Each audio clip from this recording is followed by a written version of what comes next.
la télé chez moi, le nouveau smartphone, ma connexion 4G, les vidéos à la demande, les congés, la belle voiture et très très important, la machine qui fait un peu tout automatiquement. Pour nous, tout cela, ce sont notre toute-puissance. Parce que finalement, on a des esclaves. Pour avoir le smartphone tout-puissant, pour avoir la voiture électrique, il faut des rebelles au Congo, au nord Kivu, pour garder nos esclaves dans les mines si dangereuses. Pour avoir le t-shirt de la marque, il faut que ce soit la petite fille du Bangladesh qui la confectionne. Nous sommes tout-puissants, comme ces rois. Mais est-ce que nous sommes prêts à nous humilier? Parce que nous deviendrons comme des bêtes, comme Nebuchadnezzar. Je voudrais vous lire le psaume 8, qui parle justement de l'homme qui devient comme des bêtes aussi, quelque part. Psaume 8, psaume de David, qui est chanté normalement, qui est accompagné par la harpe. Ô Seigneur, notre Maître, ta renommée est grande sur toute la terre, ta majesté surpasse la majesté des cieux. C'est la voix des petits-enfants, des tout petits-enfants, que tu opposes à tes adversaires. Elle est comme un rempart que tu dresses pour réduire en silence tes ennemis les plus acharnés. Quand je vois les cieux que tu as créés, la lune et les étoiles que tu y as placées, je me demande, mais l'être humain a-t-il tant d'importance pour que tu penses à lui? Mérite-t-il vraiment que tu t'occupes de lui? Or, tu l'as fait presque l'égal des anges. Tu le couronnes de gloire et d'honneur. Tu le fais régner sur tout ce que tu as créé. Tu as tout mis à ses pieds, les moutons, les chèvres et les bœufs, et même les bêtes sauvages. Même les bêtes sauvages. C'est dans notre passage là de chapitre 4 et chapitre 5 également. Les oiseaux, les poissons, et tout ce qui va son chemin dans les mers. Ô Seigneur, notre Maître, ta renommée est grande sur toute la terre. C'est comme cela que Dieu a établi les choses. C'est comme cela qu'il a établi lors de la création. Et regardez le rêve de Nebuchadnezzar, chapitre 4, versets 17 à 19. Tu as vu un arbre grand et puissant dont le sommet atteignait les cieux et qui était visible de toute la terre. Un feuillage magnifique portant des fruits abondants, etc. De quoi se nourrir. Les bêtes des champs qui sont mises à l'abri sous lui et les oiseaux du ciel faisaient leur nid sous les branches. Mais cet arbre, c'est ce roi Nebuchadnezzar. Tu es devenu grand et puissant, ta grandeur a atteint les cieux jusqu'aux extrémités de la terre. Mais quelque part, peut-être, enfin même certainement, c'est souvent nous également.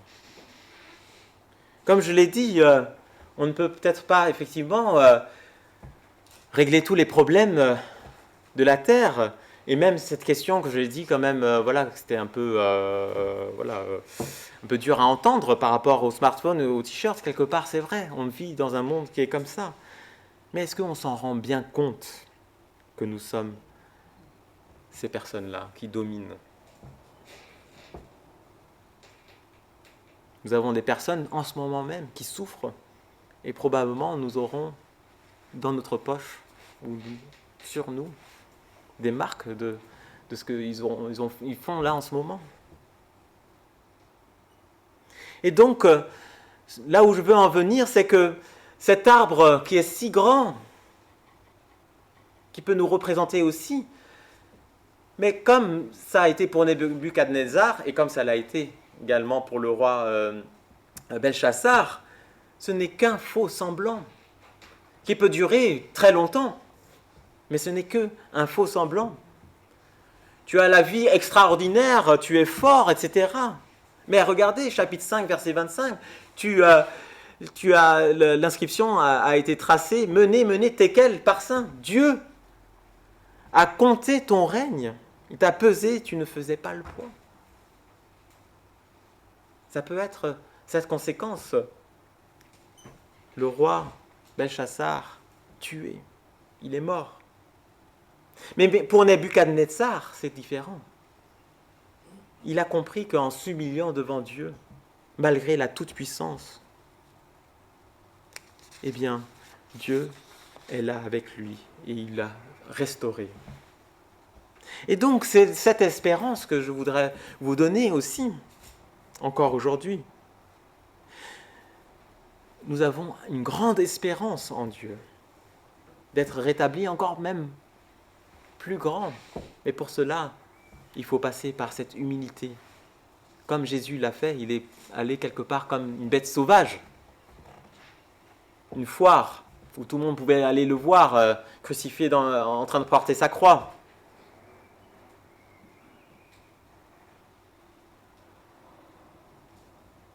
Et pour cela, il va falloir plier le genou.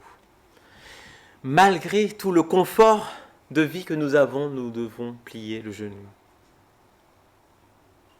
2 rois avec la même situation, même récit presque, mais 2 décisions différentes. L'un qui mène à la vie et l'autre qui mène à la mort. La vie est longue, mais le texte nous montre, je le répète, un jugement qui est instantané, qu'on ne sait pas quand ça va arriver. Avec Ushindi, nous avons regardé le film La vie est belle. C'est un vieux film que j'avais regardé quand j'étais petit et j'avais vraiment oublié ce film. C'est un film de Benigni. Et donc, ce film, au début du film, effectivement, la vie est belle, est vraiment belle. On sent bien qu'il y a quand même des choses qui sont bizarres, quoi.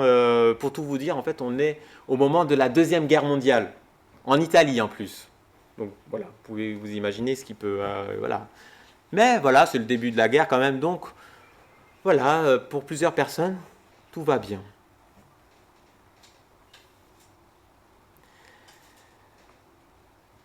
Donc, il est serveur, le personnage principal. Et malgré qu'il soit serveur, il y a un illustre médecin qui prête attention à lui. Ce médecin est vraiment chouette, il est sympa, il est très gentil, plein de vie, et il aime les devinettes.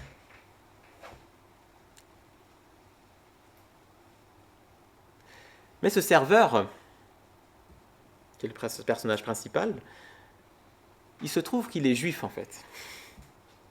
Et donc vous imaginez que par la suite, les choses vont quand même se compliquer. Si au début de la guerre ça allait, par la suite ça s'est compliqué. Et avec toute sa famille, il se retrouve dans un camp de concentration. Et qui il découvre dans le camp de concentration ? Ce médecin si sympathique, mais qui est médecin chez les SS. Une belle place. Alors, il se trouve que le médecin est toujours attaché à ce serveur, et il va faire de sorte qu'il soit auprès de lui, etc. Mais vous savez, un bon film aurait fait, le héros, etc. Vous vous rappelez, moi je veux vous montrer que le héros, c'est pas Daniel, etc. Ce médecin qui est si sympathique, qui est agréable avec des devinettes, etc., il ne va rien faire pour que lui et sa famille puissent sortir. Et bon, je vous laisse découvrir la fin, qui est terrible quand même. Ce médecin qui est si sympathique, on pourrait rigoler aujourd'hui avec lui. C'était La vie est belle parce que il n'y avait pas encore des choses trop méchantes. Bien sûr, il y avait des choses méchantes, mais comme aujourd'hui, comme je vous ai dit, en ce moment, il y a des gens qui souffrent un peu plus loin. Il le voulait bien auprès de lui, donc il était serveur pour lui, etc.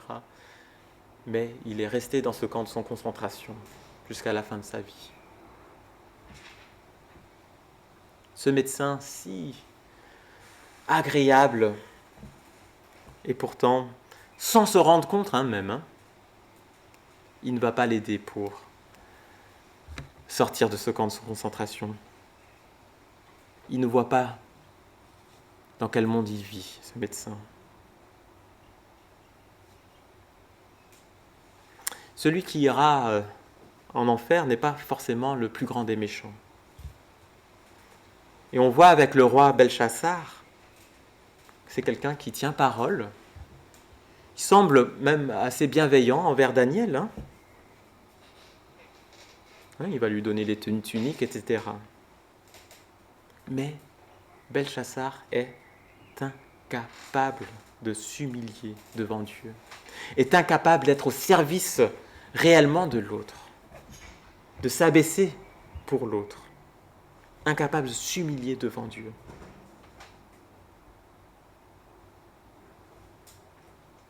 Deux situations identiques, Nebuchadnezzar, Belchassar, mais deux conséquences opposées. Acte 17, versets 30 et 31, c'est une prédication de Paul, l'apôtre Paul. « Or, Dieu ne tient plus compte des temps où les humains étaient ignorants. » C'était le cas de Belchassar. « Mais il les appelle maintenant tous en tout lieu à changer de vie. Il a en effet fixé un jour où il jugera le monde entier avec justice par un homme qu'il a désigné. Il en a donné la preuve, et tous en ressuscitant cet homme d'entre les morts. » Romains chapitre 1, versets 18 à 23, c'est notre dernier texte qu'on va lire. Romains 1, versets 18 à 23. « Du haut du ciel, Dieu révèle sa colère contre toute marque de mépris envers lui et toute injustice commise par les humains qui étouffent la vérité par le mal qu'ils commettent. Et pourtant, ce que l'on peut connaître de Dieu est clair pour eux. Dieu lui-même le leur a montré clairement. En effet, depuis que Dieu a créé le monde, ses qualités invisibles, c'est-à-dire sa puissance éternelle et sa nature divine, se voient fort bien quand on considère ses œuvres. Les humains sont donc inexcusables.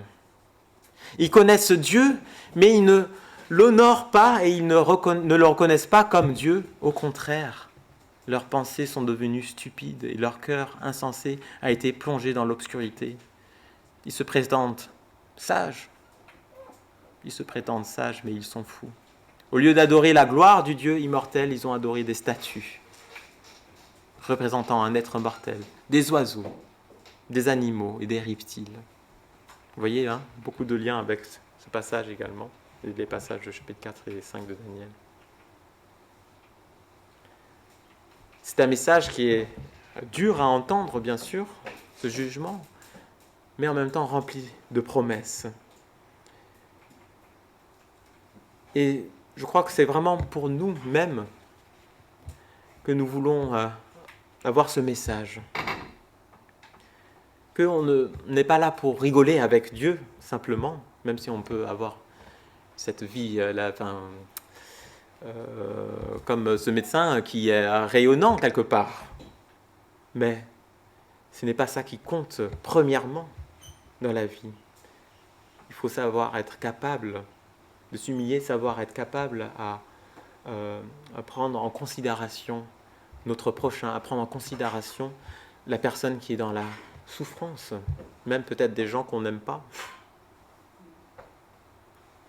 Et c'est en cela que notre mission, c'est d'apporter cette bonne nouvelle. Parce que nous ne voulons pas de ce terrible jugement. Après, c'est Dieu qui fait. Une fois qu'il s'est révélé, c'est à lui qu'appartient le jugement. Et ça, on ne connaît pas tous les rouages, tout comment ça se passe. Mais nous savons que nous avons un Dieu d'amour malgré tout. Et c'est à cela que nous devons vraiment nous appuyer. Si Jésus a été capable de mourir, c'est que nous avons vraiment le Dieu qui a le plus grand amour. et qui ne cherche pas à tuer des personnes. Voilà, dans ce temps de pandémie où nous nous arrêtons, peut-être arrêtons-nous aussi à nous poser les bonnes questions entre deux situations. À combien j'aime, il y a ce commandement, aimez-vous les uns les autres. Aimer son prochain et aimer Dieu. Amen.